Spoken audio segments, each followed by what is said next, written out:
McDonald versus City of Homestead. Good morning, Your Honor. Dr. James Mr. Eric McDonough. McDonald, Doctor, good to see you.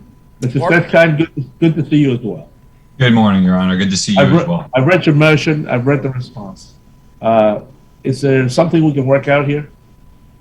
Your Honor, that's actually exactly what I was going to suggest. I figured you had read both our motion and the response, and there doesn't really appear to be much of a dispute. All we're looking for, it's pretty simple, is to limit the scope of the deposition of Ms. Sewell to only her participation in the city's response to plaintiff's November 12, 2019 public records request, and to exclude and preclude plaintiff from getting into any questions regarding Ms. Sewell's personal or family life.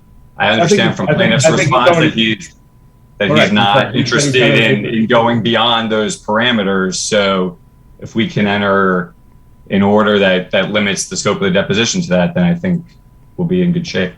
Dr. McDonald, you already said that you're not going to go do that. Do you have any objections? If I could have just a minute, Your Honor. Sure. I concede. I don't want to ask anything about Sewell's family or her granddaughter's custody, but I don't think that my deposition should be otherwise limited. I have. That's all he's asking to limit. Well, Mr. Zeskind is trying to limit the deposition further than just not asking questions. Don't look at get close in the mouth. That's all he's asking to limit, and that's all I would limit. Okay, I just want to make sure that I can ask questions about related to my defense. Well, you're ahead of the game. Okay, well, I concede to not ask questions. It's just the one issue is they've presented this text message as evidence. I should be able to ask about that without delving into any matters about the custody. I'm not going that far. Okay. That really, the text messages are really irrelevant. Okay, all right. Your Honor, there is one additional point, though. It's not just, yes, the primary focus is keeping him from diving into her personal matters, but there are several other pending cases that he has against the city. There's cases that, including the one that he's trying to relitigate in this matter, and we're seeking to limit the scope of the deposition to what's relevant to this particular public records request, and not have him do discovery for other cases or do discovery into cases that have already been resolved. I don't believe you're entitled to do the story for other cases. You want to send her down for depo on those cases, you're welcome to do so.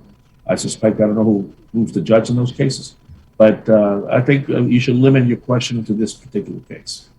I wanted to limit my questions to this particular case, but this particular case also includes counts for injunctive relief due to a pattern of this, so I felt that I should be able to ask about that, Your Honor. Whatever's relevant to this particular case, you're entitled to ask your questions. And counsel can instruct the client any way he wishes, as long as he follows the rules. Okay, Your Honor. There's one more issue or several issues I'd like to address real quick. In the other depositions, Mr. Zeskind continues to make speaking objections and long-winded speaking objections. I suspect Mr. Zeskind, knowing me and knowing the way I do things, he knows that those speaking objections are not proper. So okay, I'm sure he was treated with respect. I got a clean transcript. I understand, and Mr. Zeskind will honor that request. Thank you, Your Honor. I have nothing else. Mr. Zeskind? We'll prepare a proposed order. Yep. Thank you very much, gentlemen. Have a good day. Your Honor. Thank you, Your Honor. You too. Have a great day. Happy Thanksgiving. You as well, sir. You too. Thank you, Your Honor. God bless. Fiallo versus Citizen.